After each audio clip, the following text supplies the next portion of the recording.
जय हिंद।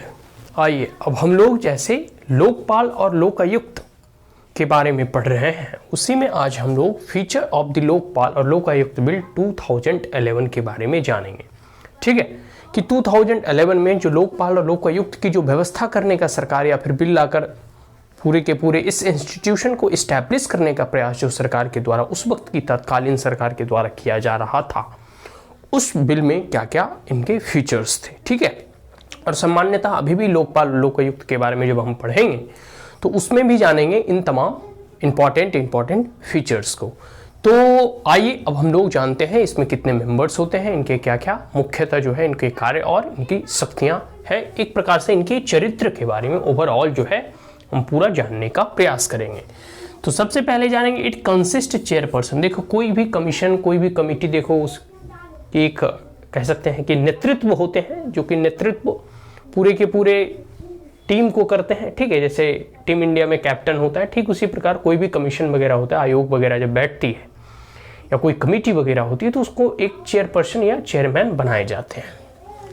तो ठीक उसी प्रकार इसमें भी लोकपाल और लोकायुक्त में एक चेयरमैन की व्यवस्था की गई थी और साथ साथ 8 मेंबर की भी इसमें व्यवस्था की गई थी, ताकि पूरे के पूरे जो है एक कमीशन और कमेटी के तौर पर वह अपने दायित्वों, अपने फंक्शंस, अपने रोल एंड रिस्पॉन्सिबिलिटी को जो है डिस्चार्ज कर सकें। ठीक है, लेकिन इसमें एक शर्त रखा गया था कि not less than 50% of the member from the SC/ST minorities and women. लेकिन इसके जो मेंबर होंगे, मतलब कुल मिलाकर 9 मेंबर होंगे, उसमें 50% जो है SC/ST कम्युनिटी से, माइनॉरिटी और फिर महिला कम्युनिटी से होने चाहिए। ठीक है, और ठीक उसी प्रकार एक सिलेक्शन कमेटी होती है। सिलेक्शन कमेटी के द्वारा ही चुना जाता है कि कौन इसके मेंबर होंगे, कौन चेयरमैन होंगे। Is that clear? तो उस सिलेक्शन कमेटी का भी जो कंपोजिशन होना चाहिए वो इसी प्रकार होना चाहिए कि उसके भी जो कह सकते हैं सिलेक्शन कमेटी के जो मेंबर होंगे वो भी जो है not less than 50% SC/ST women और माइनॉरिटीज कम्युनिटी से। ठीक है, आगे है जुरिडिक्शंस की बात करूं कि आखिर यह किस किस को चेक कर सकते हैं, मतलब किस किस को प्रोसिक्यूट या किस किस ऑफिस को, किस किस इंस्टीट्यूशन को, किस किस व्यक्ति को, किस गवर्नमेंट एम्प्लॉय को या इनके दायरे में है और उनकी यह इन्वेस्टिगेशन और प्रोसिक्यूशन इनिशिएट कर सकते हैं। तो ओवर पब्लिक फंक्शनरीज, जो भी पब्लिक फंक्शनरीज है, पब्लिक मतलब वह जो है कि गवर्नमेंट के एम्प्लॉयज, ठीक है, लेकिन excluding prime minister, prime minister का ऑफिस इससे एभव रखा गया है। ठीक है, प्राइम मिनिस्टर को ये चेक नहीं कर सकते, या फिर अपने जो इस इंस्टीट्यूशन जो है लोकायुक्त लोकपाल का या फिर बहुत सारे ऐसे इंस्टीट्यूशन को देखोगे तो प्राइम मिनिस्टर का ऑफिस को एभव रखा गया है, क्योंकि वो देश के पूरी की पूरी पावर का एक सेंटर है, कोर है। अगर उन्हीं पे मतलब छापा मार दे तो फिर देश का क्या होगा। ठीक है, तो ये चीज़ है। और मुख्यतः जो प्राइम मिनिस्टर पद पे होते हैं खुद ऐसा कोई काम नहीं करते कि उनकी गरिमा को, उस पद की जो एक कह सकते हैं कि स्टेटस है उसे ठेस पहुंचे। ठीक है, हाँ, उनके इर्द गिर्द जो नेता मंत्री या फिर जो ऑफिसर्स वगैरह होते हैं वो बन जाते हैं। ठीक है, जैसे देखिए कांग्रेस पीरियड में क्या हुआ, इतने जो 2G स्पेक्ट्रम, व्यापम, बहुत सारे घोटाले और करप्शन के केसेस आए। तो मनमोहन सिंह ने किया ऐसा नहीं है। स्वयं अगर प्राइम मिनिस्टर के बात करूं तो मनमोहन सिंह इन तमाम करप्शंस में इंडल्ज नहीं थे। हाँ, यह बात सही है कि उनके पीरियड में इतने मेगा स्केल पे करप्शन हुए और चार्जेस गवर्नमेंट पे लगे, बट उनके जितने भी अदर नेता मंत्री ऑफिसर्स थे वो तो अमीर बन गए। बट अगर आप मनमोहन सिंह की बात करो तो वो मतलब इन सब तमाम गतिविधियों में संलिप्त नहीं थे। ठीक है, तो एक प्राइम मिनिस्टर पद की गरिमा होती है।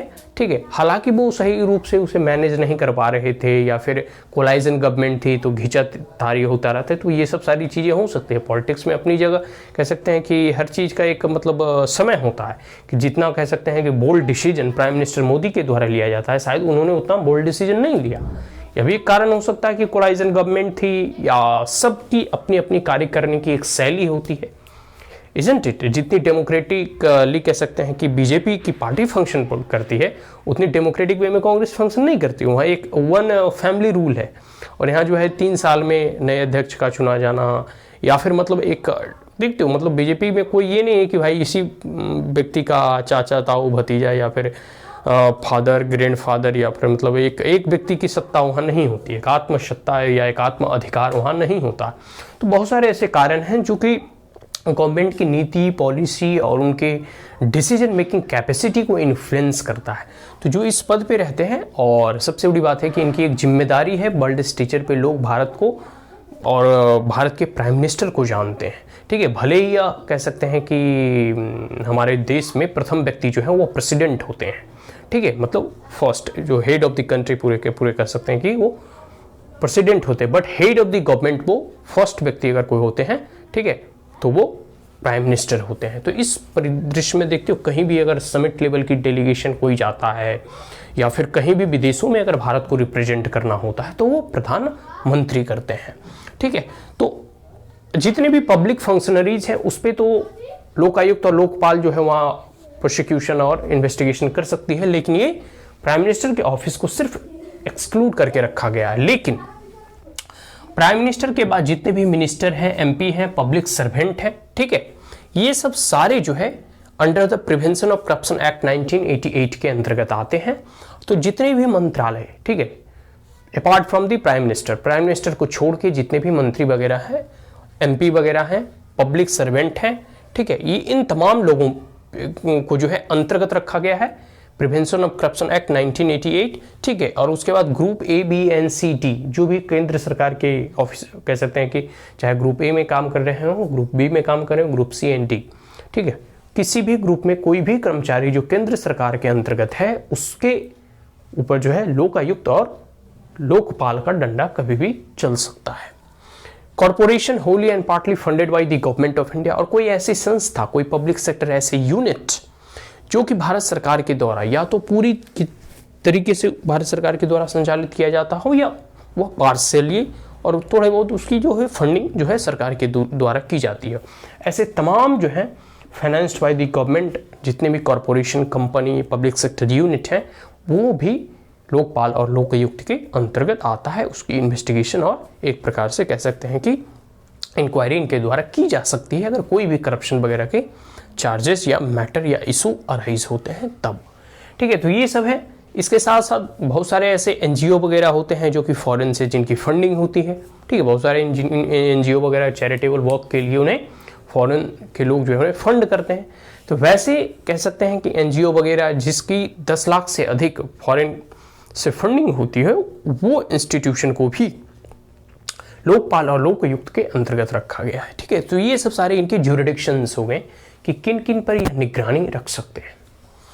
आगे है इंडिपेंडेंट इंक्वायरी, और साथ साथ सबसे बड़ी चीज है कि कोई भी कमीशन, कोई भी आयोग बैठा दो। अब जैसे सुप्रीम कोर्ट है या फिर जितनी भी न्याय व्यवस्था है, अगर उसकी इंडिपेंडेंट जो क्वालिटी है, उसकी स्वतंत्रता, स्वच्छंद होकर काम करने की, बिना किसी भय के, बिना किसी डर के, without any fear and fair, जो है पूरी इंडिपेंडेंटली और इम्पार्शियली वो कार्य करती है, तो उसको सबसे बड़ा जो है संविधान में ऐसा प्रावधान किया गया है ताकि वह पूरी की पूरी स्वतंत्रता से अपने दायित्वों का निर्वहन कर सके। क्या हो अगर उनकी स्वतंत्रता छीन ली जाए? क्या हो अगर सुप्रीम कोर्ट, हाई कोर्ट या सेशन कोर्ट, डिस्ट्रिक्ट कोर्ट, जितने भी कोर्ट्स हैं वो जो है गवर्नमेंट के अधीनस्थ ला दिया जाए, सबऑर्डिनेट कर दिया जाए? इस परिस्थिति में जो भी निर्णय आएंगे वह गवर्नमेंट के हक में या उनके पक्ष में आएगा, तो वह एक निष्पक्ष और स्वतंत्र फैसला नहीं होगा। तो ठीक उसी प्रकार जो यह लोकपाल और लोकायुक्त की जो व्यवस्था की गई है, तो इस इंस्टीट्यूशन को इंडिपेंडेंट रखा गया है कि इन्हें इंक्वायरी करने में एकदम पूरी स्वतंत्रता है, और जो जो इसके ज्यूरिडिक्शंस में आते हैं apart from the prime minister, वो सभी इंस्टीट्यूशन को वह पूरी स्वतंत्रता के साथ उसकी इन्वेस्टिगेशन कर सकते हैं अगर कोई भी करप्शन या कोई भी चीज़ों की मैटर अराइज होता है तब। आगे है इनका एक प्रोसिक्यूशन विंग रहेगा जो मैटर को जांचने के बाद फिर जो प्रोसिक्यूट मतलब सही है, वह दोषी है या नहीं, इन तमाम चीज़ों की जो जिरह होती है वह प्रोसिक्यूट करेंगे। आगे है separation of investigation from prosecution, और इन्वेस्टिगेशन एंड प्रोसिक्यूशन को दोनों को सेपरेट विंग की तरह देखा जा रहा है ताकि काम में कोई भी पक्षपात ना रहे। ठीक है, आगे है चौथा पॉइंट है Lokpal power of superintendence direction any investigating agency like CBI. देखो बहुत सारे इन्वेस्टिगेटिंग एजेंसी होती है, आप देखोगे स्टेट पुलिस हो गया लोकल लेवल पे, सीबीआई सेंट्रल लेवल पे, या फिर सेंट्रल विजिलेंस कमीशन हो गए, या फिर जो भी सरकार का अपैरेटस है ठीक है, ईडी वगैरह जो रेड वगैरह देखते हो मारती है, तो उनको जो है एक प्रकार से लोकपाल और लोकायुक्त को यह पावर दिया गया है, एक सुपरिटेंडेंस का पावर दिया गया है कि वो किसी भी सरकारी इन्वेस्टिगेटिंग एजेंसी को यह डायरेक्शन दे सकते हैं और ऑर्डर इशू कर सकते हैं कि आप चाहिए इस मैटर से संबंधित हमें कोई इंफॉर्मेशन मिला है, आप इसकी इंक्वायरी करें। जैसे एग्जांपल के तौर पे सीबीआई को देखें, तो कोई भी एनी इन्वेस्टिगेशन एजेंसी जो भारत सरकार के द्वारा काम कर रही है उसे यह निर्देशित कर सकती है कि आप इन तमाम चीज़ों या इन केसेस के ऊपर आप अपनी एक इंक्वायरी करें, और उसमें इनके भी कुछ जो है मेंबर रहेंगे, इनके भी कुछ ऑफिसर्स रहेंगे। ठीक है, आगे है no prior sanction required for launching prosecution, और इसमें कहा गया है कि वैसे केसेस जो कि लोकपाल और लोकायुक्त के द्वारा जिसकी इंक्वायरी हुई हो, वो केसेस में प्रोसिक्यूशन को लॉन्च करने के लिए किसी भी प्रियोर अप्रूवल की आवश्यकता नहीं होगी।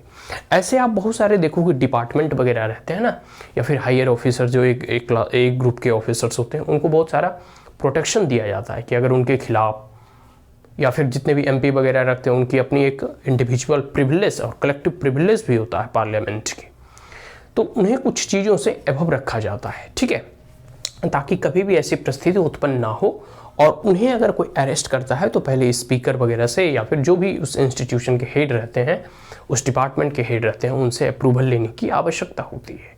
तो ऐसे तमाम परिस्थितियों जिसमें कि लोकपाल और लोकायुक्त के द्वारा इंक्वायरी की जा रही हो, तो उस समय उसके प्रोसिक्यूशन में किसी भी प्रियोर पूर्व अनुमति, प्रियोर अप्रूवल की आवश्यकता नहीं है।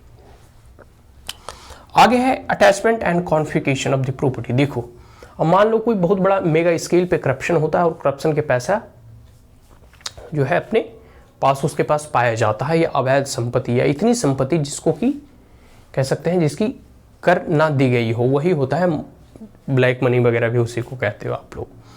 तो उस परिस्थिति में क्या होता है कि मान लो अगर जो व्यक्ति ने घूस लिया या करप्शन में इंडल्ज रहा, उसे तो आप कैद में डाल देते हो, लेकिन जो सरकारी संपदा का लॉस हो गया, जो सरकारी जो पैसा या फंड जो जनता में इन्वेस्ट होना था, वो किसी एक व्यक्ति या किसी एक ऑफिसर के पास चला गया, उस परिस्थिति में सरकार का तो पैसा चला गया, सरकार ने तो अपनी धन और अपनी आय जो है खो दी। ठीक है, तो अब जो है वह व्यक्ति को आप जेल में भी डाल देंगे तो उससे सरकार को क्या लाभ? चलो उसको पनिशमेंट मिला है, आगे अगला व्यक्ति को डर रहेगा कि भाई आप ऐसा करप्शन ना करो, लेकिन वह संपदा तो उसके फैमिली एंजॉय करेंगे उससे। तो इसके लिए इसमें कहा गया, ऐसा प्रावधान किया गया कि अब उस संपत्ति को एक देखते हो टर्म है हिंदी टर्म कुर्की जब्ती, मतलब कुर्क करना गाँव के लैंग्वेज में, या फिर लोकल टर्म में पुलिस वगैरह नोटिस निकालती है और उस प्रॉपर्टी की नीलामी कर दी जाती है, और उस प्रॉपर्टी फिर से जितना भी कह सकते हैं कि इनकम होता है वो सरकार के खजाने में चली जाती है। तो वही है कि अगर एक बार कोई ऐसे करप्शन के से संबंधित कोई केसेस में इंडल्ज रहता है और वह दोषी पाया जाता है, तो जो सजा तो मिलेगी उसे मिलेगी, साथ जो प्रॉपर्टी वह अवैध तौर पे जो बनाया है, जो साम्राज्य खड़ा किया है, ठीक है, वह भी सरकार ले लेगी, उसे भी जब्त कर लेगी। अभी देखो जैसे विजय माल्या वगैरह, ये सब की प्रॉपर्टी, घर, घड़ी, गाड़ी, बंगला, घोड़ा सब जब्त हो रहा है। नीरव मोदी वगैरह का केसेस है। आगे है specific time lines for preliminary inquiry, investigation and trial. देखो अभी आप देखोगे तो कह सकते हैं कि सुप्रीम कोर्ट, हाई कोर्ट में 4 करोड़ से अधिक केसेस पेंडिंग है। अब मान लो, हमेशा ये न्याय व्यवस्था में कहा जाता है कि जस्टिस डिले जस्टिस डिनाइड। अगर आप न्याय देने में देरी करते हैं तो वह न्याय ना देने के बराबर है। हालांकि अभी भी लोगों का ट्रस्ट कोर्ट और जुडिशियरी पे है, यह बात सही है, लेकिन वास्तविकता यह भी है कि एक एक केस को सॉल्व होने में 20-20 साल, 30-30 साल, एक 2-2 पीढ़ियां गुजर जाती हैं। वैसे न्याय की क्या आवश्यकता है और वैसे न्याय मिलने से भी क्या लाभ होगा? न्याय तो तुरंत मिलना चाहिए। ठीक है, तो उसमें यही कहा गया है कि लोकायुक्त और लोकपाल की जो इंस्टीट्यूशन होगी वो कोई भी केसेस को इन्वेस्टिगेट करेगी, कोई भी केसेस को ट्रायल लेगी, तो उसकी एक स्पेसिफिक टाइमलाइन निर्धारित की गई है कि इतने समय सीमा के अंतर्गत ही उस केसेस को सॉल्व करना होगा। आगे enhancement of minimum and maximum punishment 6 month. देखो अब है कि जो मिनिमम और मैक्सिमम पनिशमेंट पहले था वो 6 महीने से 2 साल का था, अब उसे बढ़ाकर 7 साल से 10 साल तक कर दिया गया है। भाई कोई भी करप्शन में या सरकारी ऑफिसर पकड़ाओगे तो इतने साल का तो लंबा जेल जाओगे।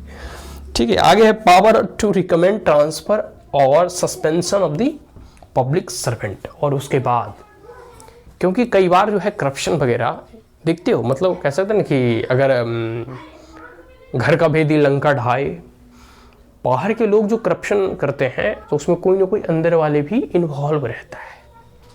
कोई भी मैटर अगर कॉन्फ्लिक्ट अराइज होता है तो उसमें यह समझ लेना चाहिए कि कहीं ना कहीं कोई खुफिया विभाग जो है अंदर में ही छुपा है जो बाहर इंफॉर्मेशन दे रहा है। वही चीज़ है कि अगर कोई भी ऐसा ऑफिसर्स जो इन तमाम अनुचित गतिविधियों में, करप्शन वगैरह में या कोई भी चीज़ जो लोकायुक्त जिसके इन्वेस्टिगेशन करेंगे या लोकपाल जिसके इन्वेस्टिगेशन करेंगे उसमें अगर इंडल्ज रखता है या मिसबिहेव या कह सकते हैं कि इनअप्रोप्रिएट उसका अगर बिहेवियर रहता है, इन दैट केस वो उस ऑफिसर्स की छुट्टी करने के लिए, उसके ट्रांसफ़र के लिए, उसके ट्रांसफ़र के लिए, उसे सस्पेंड करने के लिए ये जो है डायरेक्शन इशू कर सकते हैं।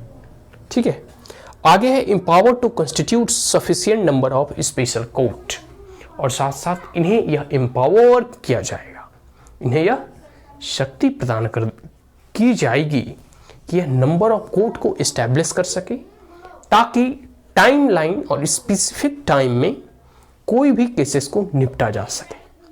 Is that clear? क्योंकि जो लंबा केसेस खिंचाते हैं ना, ठीक है, तो कई बार जो है वो फिर सबूत में तोड़ मरोड़ होते होते फैसला आते आते वो छूट जाते हैं। तो इन तमाम चीज़ों से जो है परिपूर्ण किया गया है ताकि जो लोकपाल और लोकयुक्त की व्यवस्था हम करने जा रहे हैं, इस इंस्टीट्यूशन को जो बनाने जा रहे हैं, वह जो है सही रूप से फंक्शन कर सके और यह सही रूप से कार्य कर सके। इसकी जो कह सकते हैं कि इतनी पर्याप्त शक्ति हम इसे अवेलेबल कराएं ताकि यह अपने फंक्शंस को free and fair, impartially and independently discharge कर सकें। Is that clear? So that's all. अब हम इस वीडियो को यहीं समाप्त करते हैं। And if you are the first time on my channel, like it, share it as well as subscribe it. Also press the bell icon.